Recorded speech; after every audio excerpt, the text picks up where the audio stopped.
In the name of the Father, the Son, the Holy Spirit. Amen. Gantimpala. Di ba yung salitang ganti? Negative. Gagantihan kita. Some kind of revenge. Ablasananda ko. Ganting pala is not negative. Kasi pwede rin naman pala gantimpala, gagantihan ko yung kabutihan mong ginawa sa akin. Gantimpala, na pagpapala, a blessing. Kabuka ng ebanghelyo natin, forgive and you will be forgiven. Magpatawad ka at may gantimpala yon. Ikaw ay papatawarin. Give and gifts will be given to you. Magbigay ka, ikaw ay tatanggap. Ito ay gantimpala. Rewards are positive. Ganti sa Tagalog is neutral. Nagbabalik lang sa iyo, just it goes back to you. Karang karma. Karma is a is a Buddhist notion as punishment for the wrong that is done. Depicting a punishing God?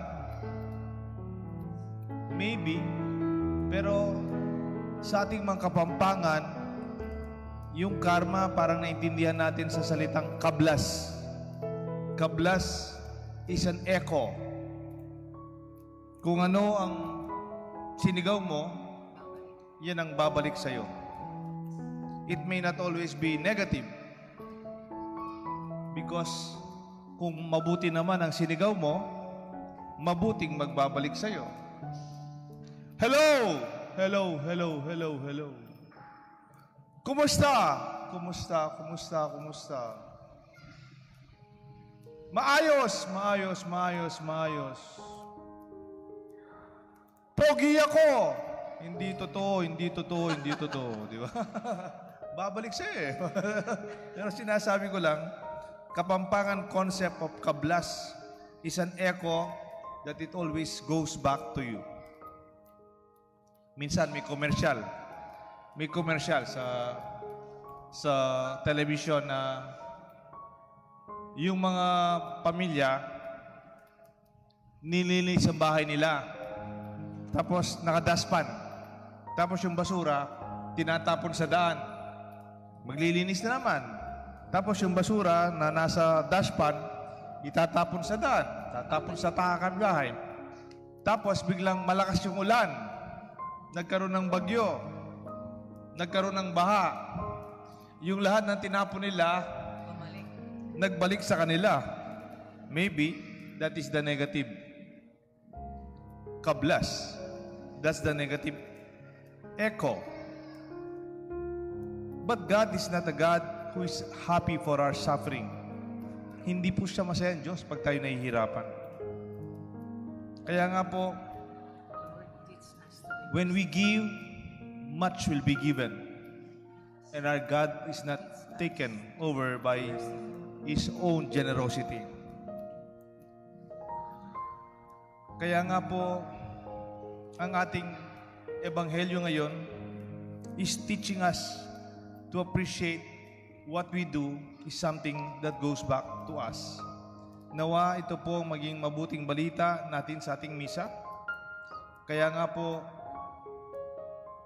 kahit ginagawan tayo ng masama, wag po natin gawan ng masama. Sila na yung bahala. Our belief is, it will go back to them. Hindi na dapat manggaling sa akin. Pag masama yung ugali nila, wag mo silang balikan ng masama. Alam niyo po bakit? Pag ginawa mo yon, pareho na lang kayo. Pareho na lang kayo.